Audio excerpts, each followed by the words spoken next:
In this week's parsha, we have the mitzvah of Bikurim, that when one had the fruits from one of the 7 kinds that Eretz Yisrael is blessed with, one needs to bring it to the Beis HaMikdash, to the kohen, the first of the fruit. That's the mitzvah of Bikurim. The Rebbe starts off the Sicha by saying that in regards to the mitzvah of Bikurim, the halacha is that the Bikurim needs to be brought in a vessel, in some sort of container. The Rambam tells us that if one brought it in metal kalim, in a metal vessel, then the kohen would take the Bikurim, and then the vessel would go back to its owner. If the person brought it in kalim made of the branches of aravis, of willows, or other sorts of grasses and the like, then the Bikurim and the baskets both go to the kohen. So the Rebbe asks, the source for this halacha, as Mefarshim point out, is a Mishnah in Bikurim, where it says that the rich people would bring their Bikurim in baskets of silver and gold. The poor people would bring it in baskets made of branches of peeled willows. The baskets and the Bikurim are given to the Kohanim. As the Rebbe points out in the next paragraph, the Rashi says that the first group, the silver and the gold, would not go to the Kohanim, would go back to the owner. And the Gemara actually learns from this Mishnah and says that what's the basis for a statement that people say that poverty follows the poor is from this Mishnah, about what the rich people are giving, what the poor people are giving, and how the baskets and the Bikurim end up going to the Kohanim with the poor people. Says the Rebbe, what this seems to be implying is that the difference between the golden baskets or the wicker baskets, these baskets made of different branches, etc., is all dependent on what the person who gave it had in mind. In other words, since usually it's the rich people that are bringing the Bikurim in more expensive vessels, silver or gold, so we're saying that the people giving it didn't have in mind to give away these expensive vessels. As Rashi says clearly, the rich people did not give away their baskets to the kohen. And simply that's because of how expensive these vessels are. And that's why they still belong to the owner who brought the fruits, as opposed to the poor people who are bringing Bikurim in these vessels made of various different branches and grasses because they can't afford the more expensive vessels. And therefore, they had in mind to give away the vessels as well. And that's why these baskets belong to the Kohanim. And this would very well fit with what the Gemara is bringing a proof to the idea that people say that poverty follows the poor, that because the poor person is the one that's bringing these wicker baskets, so now the poverty is following them because the baskets themselves also go to the kohen. So the poor person doesn't have the basket anymore. However, says the Rebbe, when we look at the Rambam seems to be emphasizing not the difference between rich and poor. The Rambam seems to be emphasizing, he just says, is it a metal container or is it a container made of branches? He doesn't mention at all rich or poor, which implies that according to the Rambam, it's not about what the person had in mind, which would again depend on how expensive or cheap the keli is, because the Rebbe says, especially, that even metal kelim could sometimes be very little value. So according to the Rambam, the main difference seems to be is the actual kind of keli itself, is the material, what the keli is. That's really what makes the main difference, whether it's made of metal or it's made of these other branches and leaves. And according to the Rambam, we would have to explain that when the Gemara says that this Mishnah is the source for the statement of poverty follows the poor, so it doesn't mean that because the vessel of the poor person automatically he has in mind to give it away, but rather it's sort of the result or the practicality of this halacha, meaning to say, because it's the poor person that's usually giving these wicker baskets, well, that kind of keli remains by the kohen. But it's not because he's a poor person per se or a rich person. It's more to do mainly with what kind of basket is being given to the kohen. Again, according to the Rambam, it's mainly about the material the basket is being made of. So the Rebbe says we need to understand what's the reasoning of the Rambam. The Rebbe says on the pasuk of Lokach HaKohen Atenem Yodecha, that the kohen will take the basket from your hands. The Sifri says, from here we learn that the rich people would bring the Bikurim in baskets of silver and gold. The poor people would bring it in baskets made of peeled willow branches, and the baskets would be given to the Kohanim, in order to give this present to the kohen, which will soon explain what those words themselves mean. So the Mefarshim explain, what is the Sifri saying?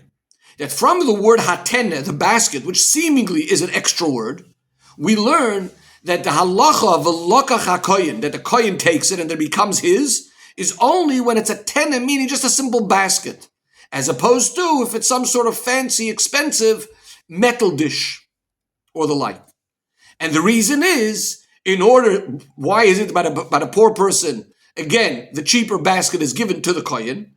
So the Sifri says, in order to give this present to the kohenim, so the Tosfos Yom Tov explains that as meaning that because the poor person is giving very little fruit, therefore this takana was made that the poor person should also give the basket. So along with the basket, this will be a decent gift, a decent present to the kohen. However, says the Rebbe, it's quite obvious that we can learn that this is what the Rambam is telling us.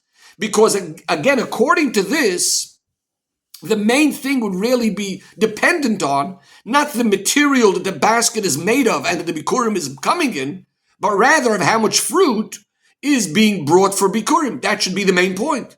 And that's going to depend again on rich or poor. The rich brings more, the poor brings less.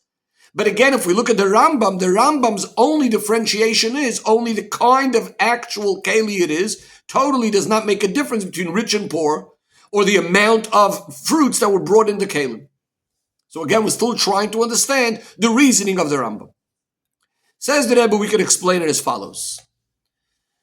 The actual obligation of giving the basket to the kohenim, along with the bikurim, so to define what the chiyuv is, this itself can be learned in a number of ways. So just by brief introduction, the Rebbe is going to give 3 different ways of understanding it. And finally, the Rebbe is going to say that according to the Rambam, it's actually a 4th way. So the first way the Rebbe says is that the connection between the basket and the bikurim is only while it's being brought. In other words, yes, we're told they have to bring them at the same time, but the actual idea that the basket is given to the koyanim, this is a separate chiyuv, this is a separate obligation of giving, which has nothing to do with the obligation of the bikurim itself. That's option number 1. So the basket is considered a separate chiyuv, a separate obligation to the bikurim. The second way of learning is that the giving of the baskets is connected with the giving of the bikurim, but the connection is only as far as the obligation of the giving. In other words, the obligation is of giving the bikurim to the kohen sort of drags along with it, takes along with it also this idea of giving the baskets as well. But not that the actual act of giving the baskets is in the same gedder, as the same definition, is in the same category as giving bikurim. A third way of learning is even more than this, that the connection between the bikurim and the baskets is not only in the obligation of giving, but even in the act of giving, meaning the bikurim and the baskets have to be given together in one act. What would be the practical difference between these 3 ways? According to the first way, that the connection between the baskets and the bikurim is only when it's being brought to the house of Hashem, to the Beis HaMikdash. But the giving of the baskets itself is not connected in any way to the bikurim. So if that's the case, then technically the baskets can be given to any kohen. It doesn't have to be given to the kohen who you gave the bikurim to. And furthermore, it doesn't necessarily even have to be given to the kohenim, the people of that mishmar, of that group of kohenim that are working at the time, that week in the Beis HaMikdash, because that's the bikurim have to be given to that, but the basket itself perhaps can be given to any other kohen. So that's if we learn the first way. If we learn the second way, that the obligation of the giving of the baskets is very much a result and comes along with the obligation of giving the bikurim, then it makes sense to say that it needs to be given to the kohenim of that same group, just like the bikurim itself. But not necessarily has to be given to the same kohen or kohenim that are receiving the bikurim. But if we learn the third way, that the connection is even in the act of giving, that they come together as one, so that it's quite obvious that you give the baskets to the very same kohen or kohenim that you're giving the bikurim to. Based on these 3 ways of learning, we could say this would be the difference between the Sifri that we just quoted before, how the Sifri learns it out from from taking the basket, etc. And the way we would learn the Sifri simply, it would be the difference between the Sifri and the Gemara that we quoted before from Baba Kama, according to Rashi, the one about the poor, poverty following the poor, etc. And the way that Tosfos Yom Tov explains the Sifri. What are these three different ways? So let's go back again to the three things.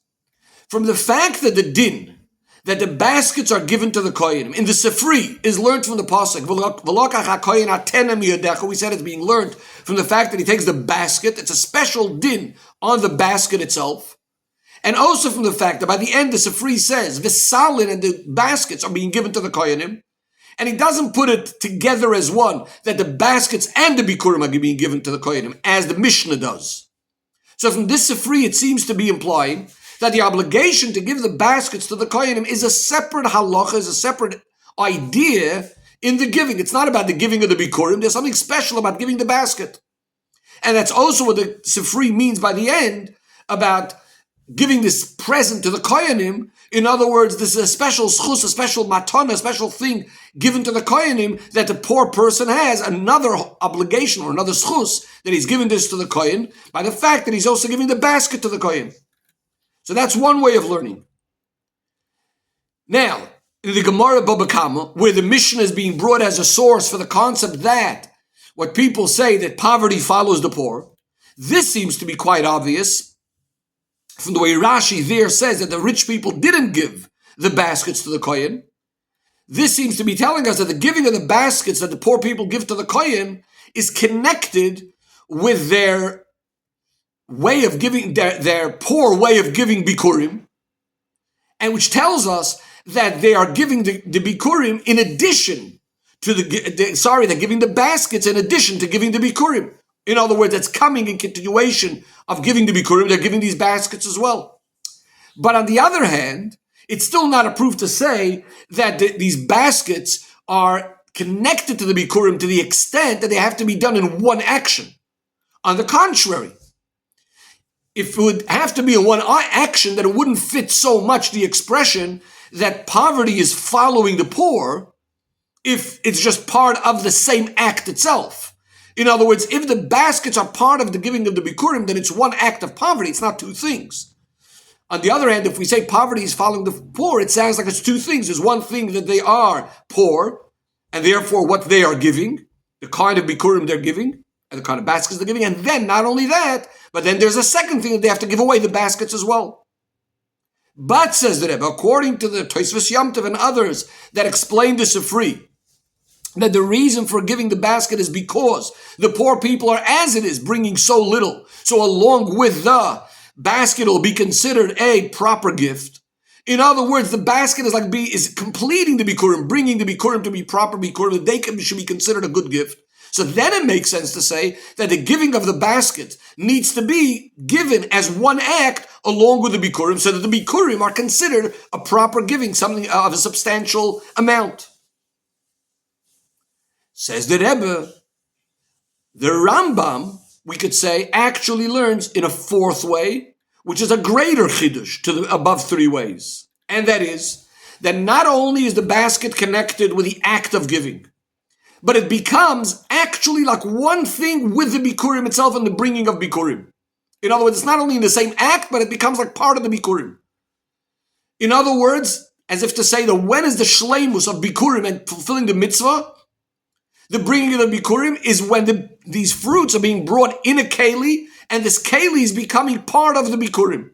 Or to put it in slightly a different way, that the connection is not only in the act, or in other words, in the person doing the act, or in the act itself, as was suggested in the second and third ways previously, but also in the result, in other words, in the Bikurim itself, the Bikurim and the basket are becoming like one and the same.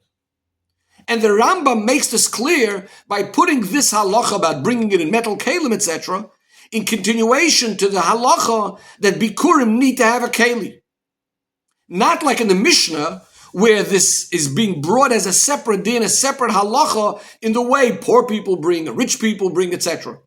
In other words, this idea of the keli is connected and becomes very, very much one part with the idea of Bikurim. And the truth of the matter is that in this halacha, there is no difference at this point between one type of keli and another. You bring bikurim, it's very in the basket. Whatever keli you bring in, the keli is very much part of the bikurim.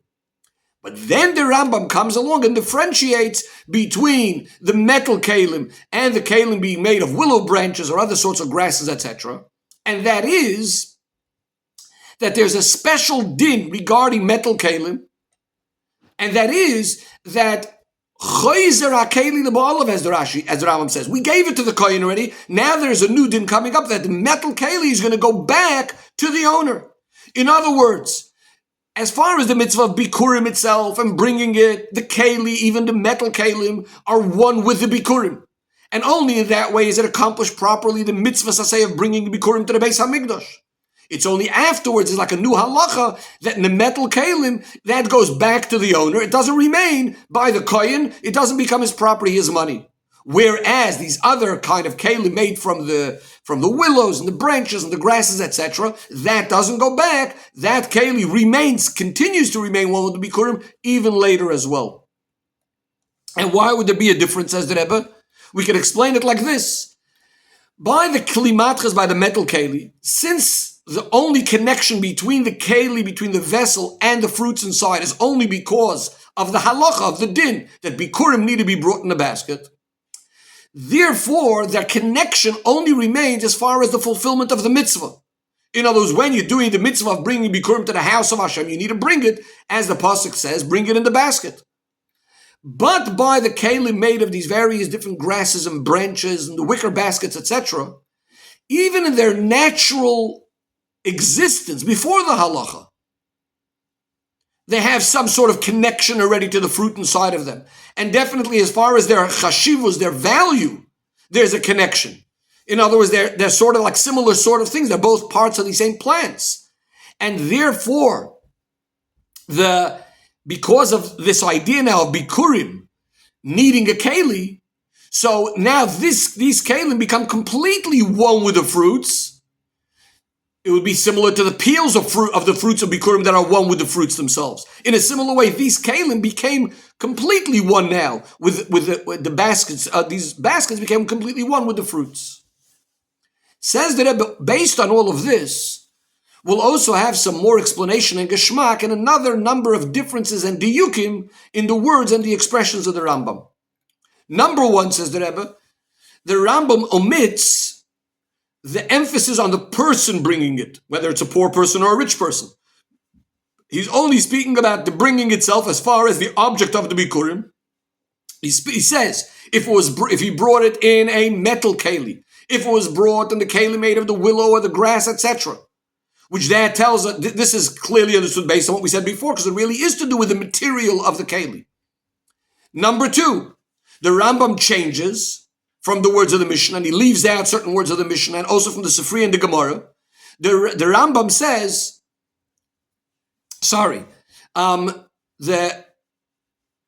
the Mishnah says, V'hasalim v'habikurim are given to the Kohanim. The baskets and the bikurim are given to the Kohanim. The Rambam leaves out that word is given. The Rambam just says, Harei habikurim v'hasalim l'Kohanim. The bikurim and the baskets are the Kohanims. It's to emphasize that their connection is not limited and only because of how you gave it, but rather, as we said before, the bikurim and the salim became like one thing that both together just belong to the kohen. Another point, says the Rebbe, the Rambam switches the order of how it says in the Mishnah. In the Mishnah it says the baskets and the bikurim. The Rambam writes the bikurim and the baskets, even though the basket seems to be the one that's the novelty. Because if you would say the baskets and then the bikurim, that would leave room to say, to be medayik, that the baskets being said first, you would say that's a separate thing. There's the baskets and there's the bikurim. The Rambam writes the bikurim and then the baskets to emphasize that the baskets sort of come along. They are a detail of the bikurim. And finally, the Rebbe says, the Rambam finishes this halacha with the words that if the bikurim became tamei, then the basket does not belong to the kohen. Because this is very much fitting and as a result of the whole point of the halacha that the baskets are part of the bikurim. And therefore, the status of the bikurim is very much going to affect the baskets themselves.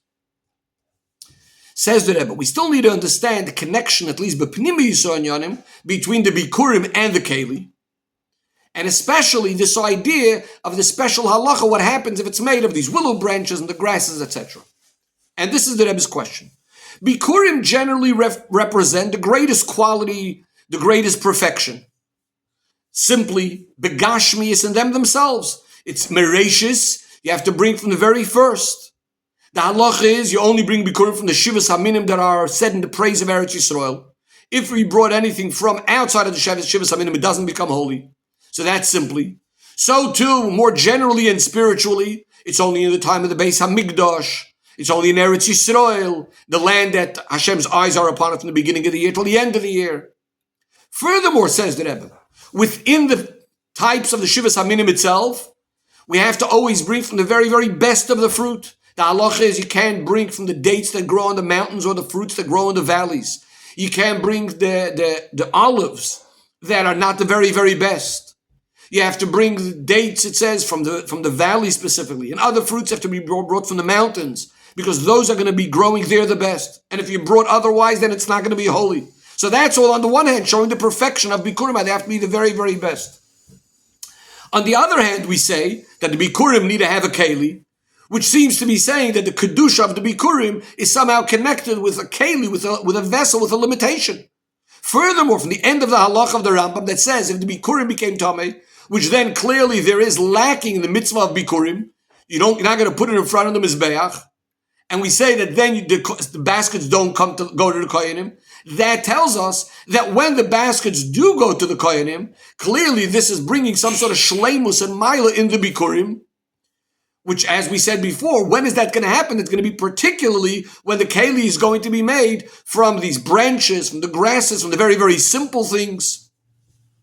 The Rebbe says this is similar to what we have a concept of psoiles goyre v'yakov. This is an expression said about schach, about sukkah, that it's supposed to be made from the waste of the threshing floor and the wine press. So it seems to be over here also, it's specifically the lowliest things that are going to be bringing the greatest shleimus in the Bikurim. Or to put it slightly in different ways, in a briefer way, says the Rebbe, how does it make sense that Bikurim, which as the name implies, the Bikurim, the very best, the very first, the best of the praise of the land, that needs to be brought to the house of Hashem in front of the Mizbeach of Hashem, so its shleimus should be specifically connected with a keli, with a vessel, and even more so, with a keli, that's when it's a real Bikurim, or that's going to become, again, in some way, it seems to be a greater shleimus. This is going to remain part of the Bikurim when it comes from the willow branches and the grasses, etc. How do we understand it? Says the Rebbe, we can explain it as follows. It's known that Bikurim are a hint, allude to the Yidden. The Pasuk says, Ki Bikura b'te'ena b'reishisa, ra'isi aviseichem, Hashem says, I saw your fathers like a fig growing, right? The first figs growing. The Tzemach Tzedek explains at length how the idea of Bikurim represents Neshamas Yisrael, the Yiddish Neshamas, as they are rooted up above, which there we know that the thought for Yidden comes before everything, precedes everything, even to Torah. In fact, says the Rebbe, this is why the halacha is that Bikurim comes even when supposed to separate Bikurim even before Teruma. Even though both Teruma and Bikurim are both called Reishis, the first, nevertheless Bikurim comes before Teruma, because spiritually speaking, we're going to see now that Bikurim represent the Yidden and Teruma represents Torah. And therefore Bikurim comes first. So the Reishis that Teruma is called first. The word Teruma is made up of Torah and Mem, referring to the Torah that was given in 40 days. So, and regarding Torah, it says Reishis. Hashem Kanani Reishis Darkoi. Then there's the Bikurim that are called Reishis. This alludes to Yidden, which regarding them, it says Kodesh Yisrael Hashem Reishis Tvosa Yidden are like the Reishis, the first of Hashem's grain. So just like Yidden come before Torah, Bikurim comes before Truma. Now, even though the Neshama, as it is up above, precedes everything, is standing completely bedveikos, completely cleaving with Hashem, Elikim Chayim, as the Pasuk says, Chay Hashem, Asher Amadati Lefanov, he swears by Hashem's name before whom I have stood. This word Neshama is standing before Hashem. It's on the level called Tohoiroi, completely pure. Nevertheless, the neshama then comes down below into a keli, a neshama into a body, which is going to limit its connection with Hashem.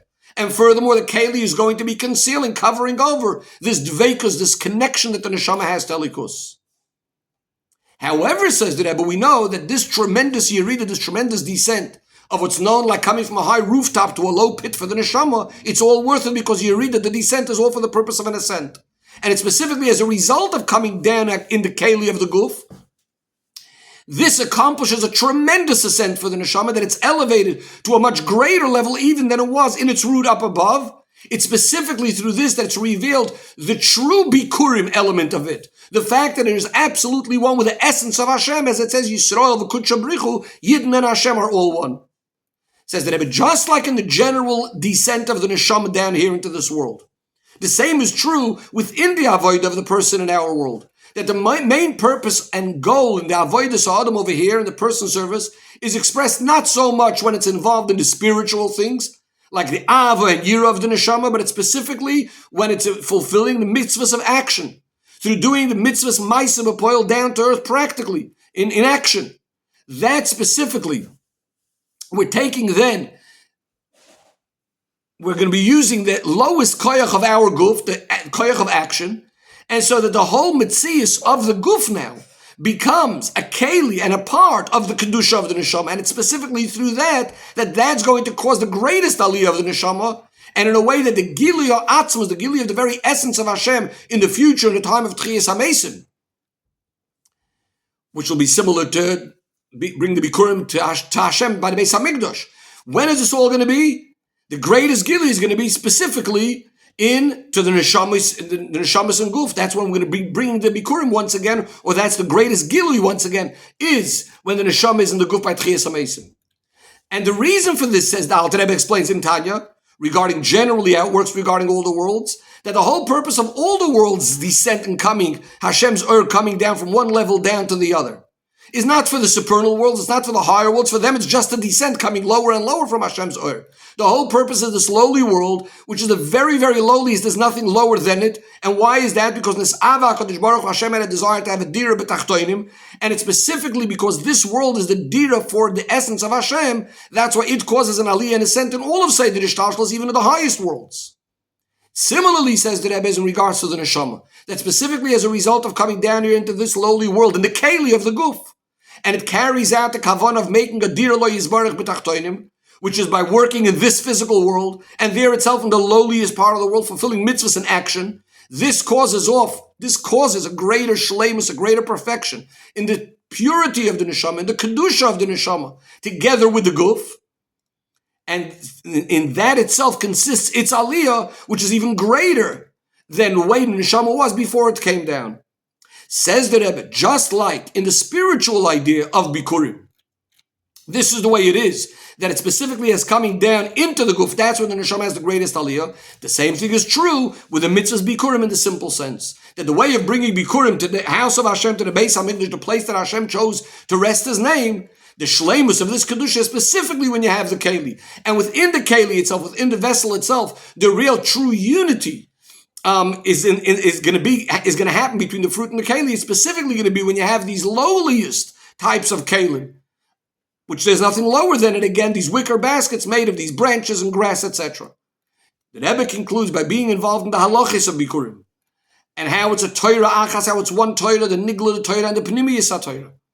And at the time when we learn this and read this in the Torah, which this is also physically the time to bring Bikurim in the best proper way, when you're supposed to bring the Bikurim and read the special portions in the Torah. This is in the time of Simcha that applies from Shavuos until the end of Sukkot. So we're all in that time right now. So by doing this and learning about this all right now, we hasten the fulfillment of the bracha, that it should be miyad, immediately, and therefore automatically. As it says, Tishna Lashana Abad, there's a baskel that comes out and says we should be able to do it again next year, bringing the Bikurim simply in the Beis HaMikdash HaShlishi, She'yibana b'meherav yameinu adei Mashiach tzedkeinu, and as the pasuk says, V'samachta, you will rejoice b'chol ha'toiv, with all of the good, the simchas olam al rosham.